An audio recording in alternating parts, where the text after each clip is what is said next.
এই ড্রাগন গাছটা লাগানোর সময় অবশ্যই বালি মাটি থাকতে হবে। আর এই বালি মাটির সাথে হালকা পরিমাণ সার মিক্সড করতে হবে। বিশেষ করে এটায় জৈব সার ইউজ করা যাবে না। এটায় ব্যবহার করতে হবে হইলো আপনার রাসায়নিক সার। ড্রাগনে কোনো সময় জৈব সার ব্যবহার করা যাবে না। ড্রাগনে ব্যবহার করতে হবে রাসায়নিক সার।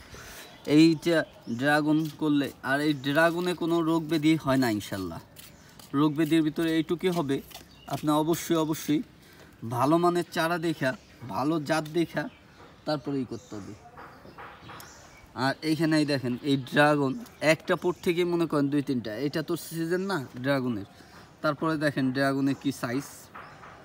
আর এটা রাসায়নিক সার ব্যবহার করতে হবে এই ড্রাগন চাষ করতে হইলে। আর সবচেয়ে বড়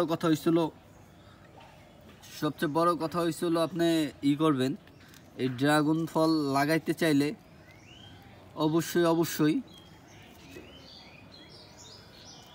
আপনি টব বা নিতে পারেন। আর যে জায়গায় করবেন, মাটি নির্বাচন করবেন উঁচা, নিচু জমিতে কিন্তু হবে না। অতএব এইটা বুঝে, এইটা শুই না, এরপরে হয়েছিল আপনি চাষ করবেন। এটা যদি আপনি নিচে করতে চান সেক্ষেত্রে কিন্তু পাবেন না। এটার রেজাল্ট কিন্তু খারাপ আসবে। অতএব এই জন্যে সবসময় মনে করবেন ড্রাগন লাগাইলে আপনি উঁচা জায়গায় লাগাইতে হবে, যে জায়গায় পানি কোনোভাবে জমতে না পারে। এই পর্যন্ত ভিডিওটা। আসসালামু আলাইকুম, ভালো থাকবেন, সুস্থ থাকবেন।